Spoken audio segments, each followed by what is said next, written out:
are going to talk about the hormones of labor and birth.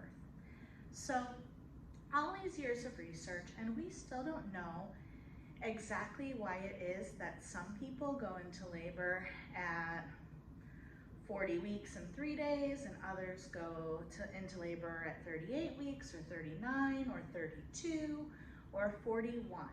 We really don't know. But we do think it probably has something to do with hormones. And one of the first hormones we think might have something to do with it is prolactin.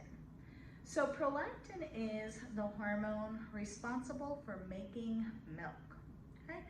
So we think that this might help start labor. We have it in small amounts during pregnancy, so that's why if you notice your nipples are leaking, or if you were to stimulate your nipple a little bit, you might get little drops of either clear or gold fluid. That is colostrum. It's liquid gold, and your body is making it in pregnancy. Once the placenta releases from the body, this hormone goes into overdrive to prepare for feeding a baby, okay?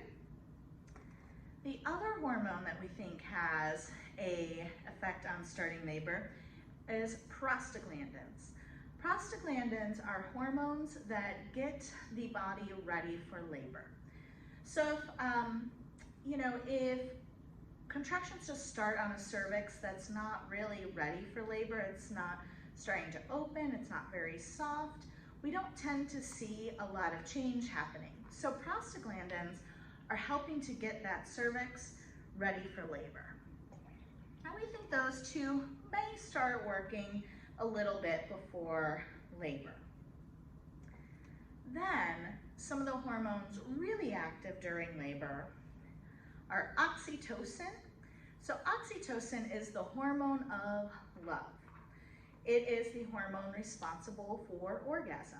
So that is present during birth, causing uterine contractions. This is the main hormone responsible for uterine contractions, okay? We can think about this, oxytocin.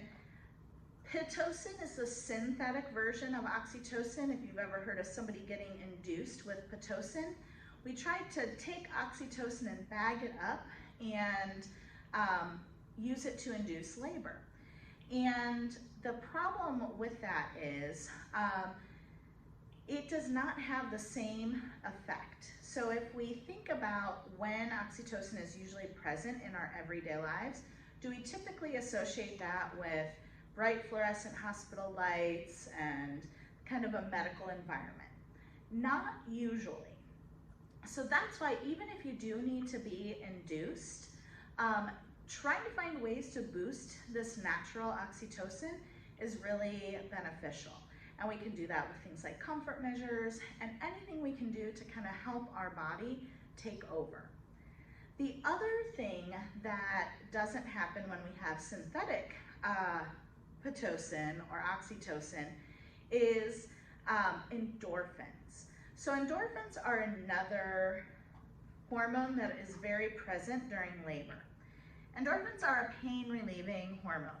My favorite way to talk about endorphins is, if you remember the movie Legally Blonde, there's a point in the movie where Elle Woods, aka Reese Witherspoon, is telling her team that this person could not have committed this murder because it was an exercise instructor.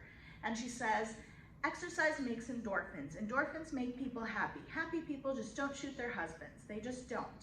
So she's using that as the whole basis for why this person could not have committed murder.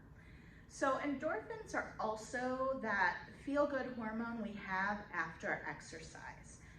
When we're like, whew, that was a lot of work, but I feel good, I have more energy, I know I did something really good for my body. That's endorphins at work. And so endorphins and oxytocin kind of take turns all during labor. So we're gonna keep making our little labor cocktail here. And one of the things is we don't get that benefit automatically when we have and induce labor. That doesn't mean inductions should never happen or that there's no use for them.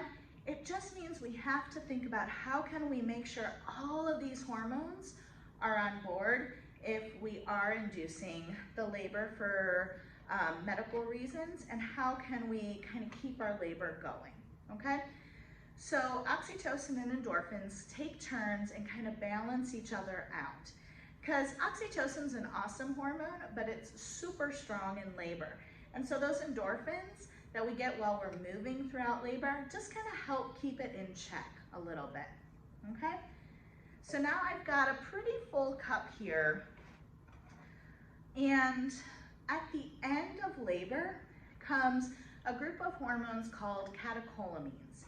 We know this mostly as adrenaline, cortisol, epinephrine, things that are typically associated with stress. So if this hormone were to come in early on in labor, again, fear and oxytocin don't typically go together really well. So if this were to come on board early on in labor, it might actually suppress oxytocin, okay? That's why you might hear people that say, oh, they went to the hospital, they thought they were in labor, and they got there and nothing was happening. Something changed. It doesn't mean what you felt before wasn't real. It just means that maybe your hormones, your stress hormones kind of said, oh, what's happening? This transferring to the hospital is stressful. What's going on? So early on, our stress hormones can kind of suppress labor. But here at the end of labor, they play a really important role in getting baby out. So this is sometimes known as the fetal ejection reflex.